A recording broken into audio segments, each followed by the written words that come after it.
pessoal, como é que vocês estão? Espero que estejam todos muito bem. E vamos para a nossa segunda aula de português da semana, sétimo ano. Preparados?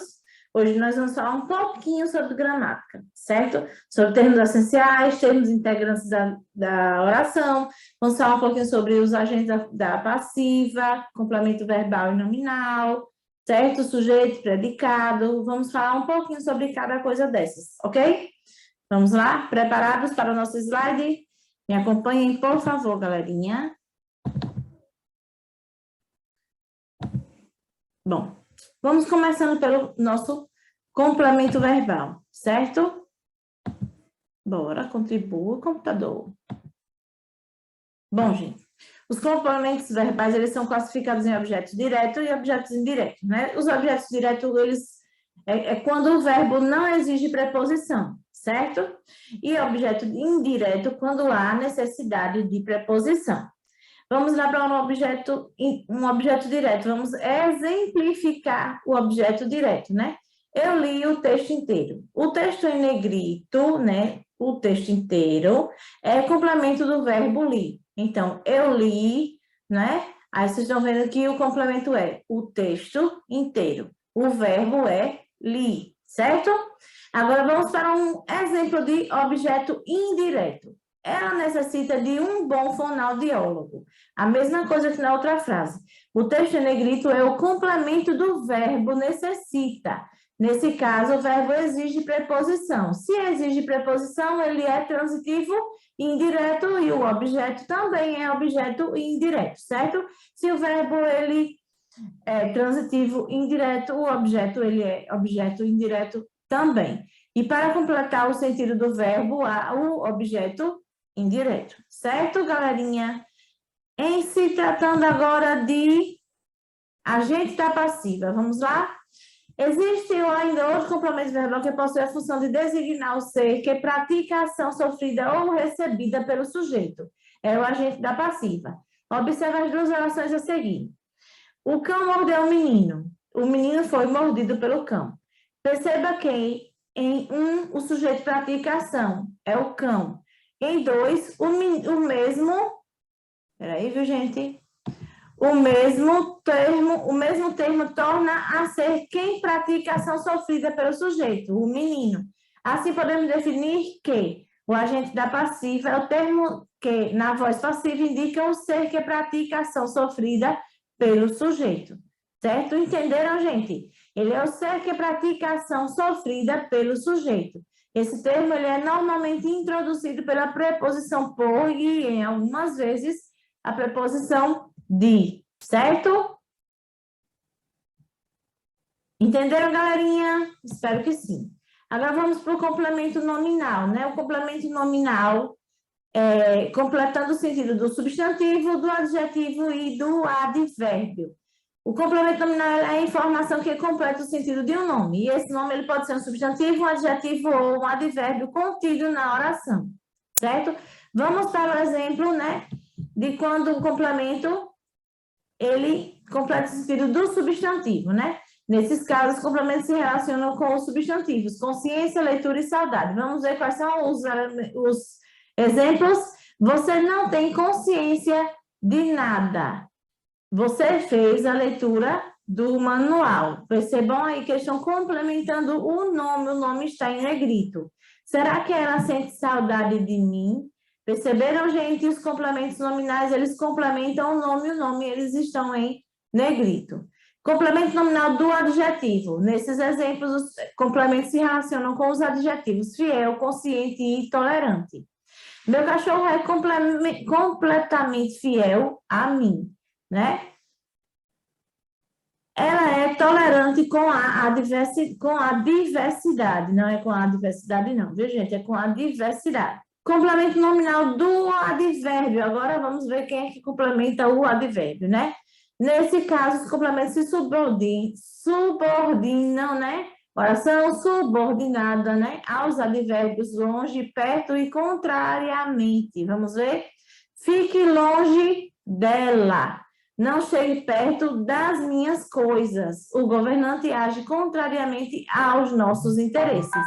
Perceberam aí? Todos eles completaram o nome. Se completaram o nome, eles são complemento nominal. Certo, galerinha? Esqueci de um detalhe, silenciar o celular. Acontece nas melhores escolas. Vamos lá?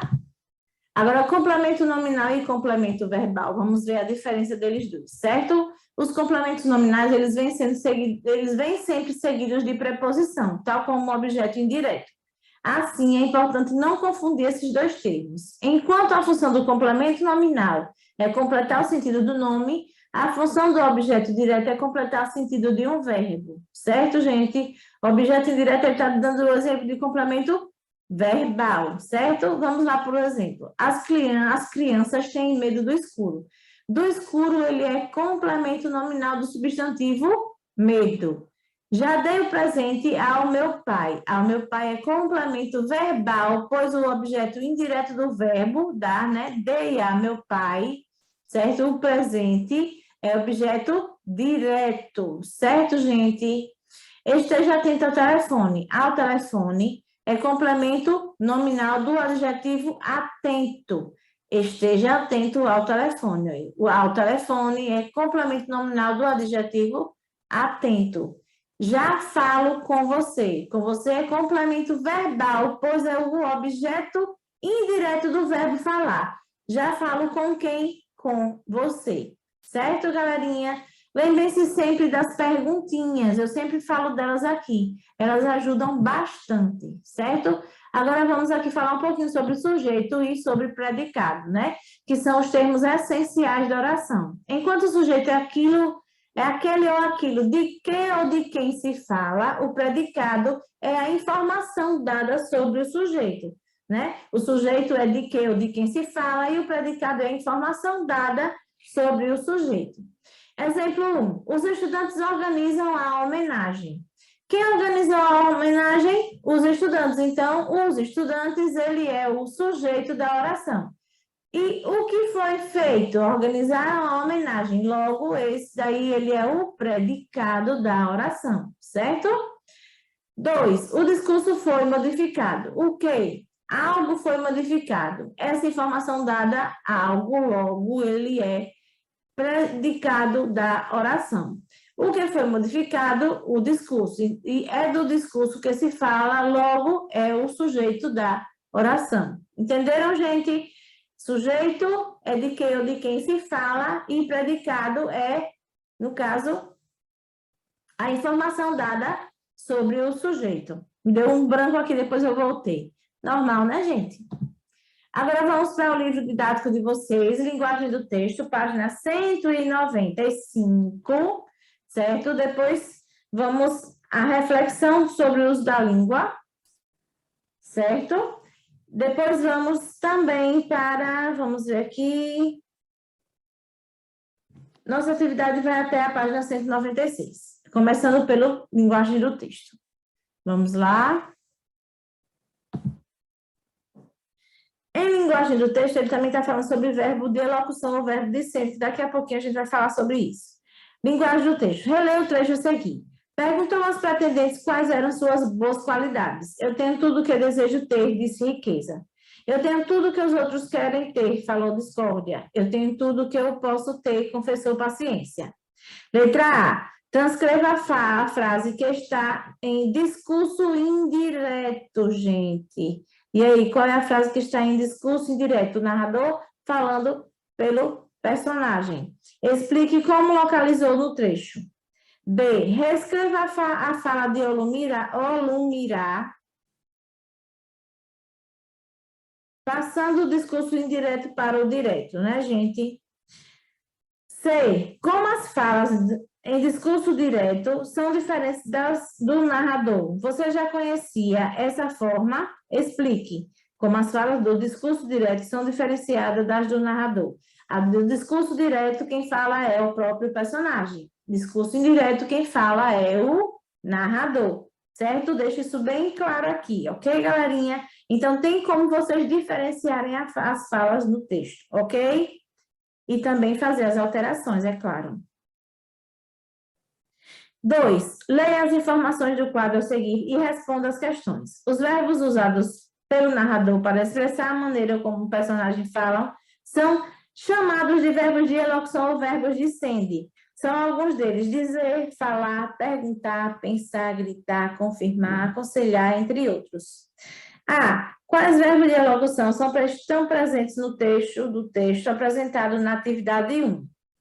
B. Qual a diferença de significado entre os verbos de elocução usados após a fala das 3 pretendentes? Qual a diferença de significado, gente? Olha, vejam aí. O que é que tem aí? Disse, falou e confessou, né? Qual a diferença do significado desses verbos? C.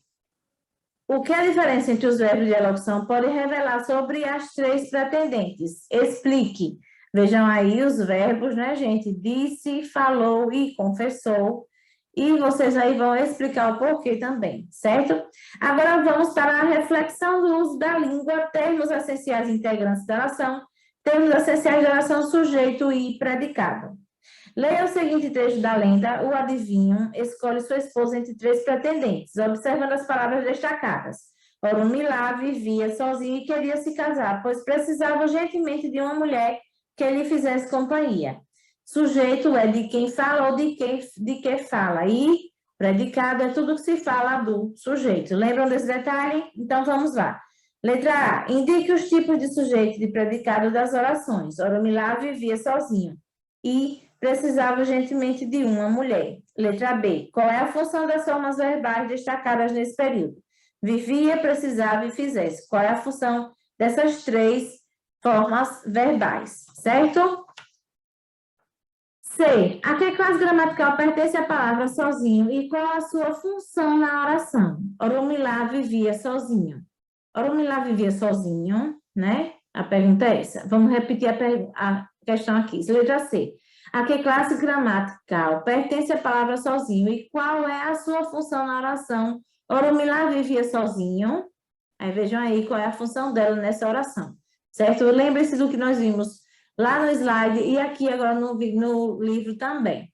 Os termos essenciais de oração são sujeito e predicado, em torno dos quais as orações são estruturadas.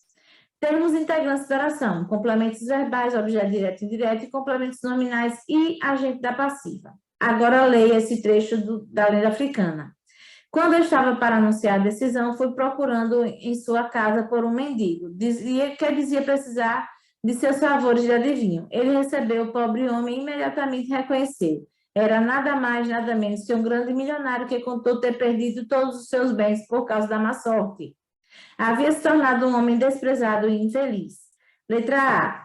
Indica a transitividade dos verbos receber e conhecer. Vejam aí quem está acompanhado de preposição e quem não está acompanhado de preposição e digam se é transitivo direto e indireto, se o objeto é direto ou indireto. Certo, gente? Então, vamos repetir a frase. Indique a transitividade dos verbos receber e conhecer, correspondentes às formas verbais destacadas nesse contexto. B. Quais são os termos que complementam essas formas verbais, gente? Quem é que complementa as formas verbais? Lembre-se de localizar o verbo, saber se ele é transitivo direto ou indireto, para também saber qual é o tipo de complemento, certo? Alguns verbos e nomes não possuem em determinadas orações sentido completo em si mesmos, necessitando de outros termos que complementem. A esses termos damos nomes de termos integrantes da oração. São eles os complementos verbais, objeto direto e indireto, o complemento nominal e o agente da passiva, certo? E vamos ver, nós vamos ficando por aqui nessa aula. Gostaram da aula? Espero que tenham gostado, certo? Lembrem-se de curtir o canal da Secretaria da Educação Itabaianinha, curtam o vídeo, comentem, falem se a gente está indo bem, se não está, o que é que precisa melhorar, certo? Lembre-se também do uso da máscara e do álcool em gel, gel ou líquido, tanto faz, para fazer a limpeza das mãos, certo, gente? Vamos lá? Um abraço apertado, um beijo no coração e até a próxima, com fé em Deus.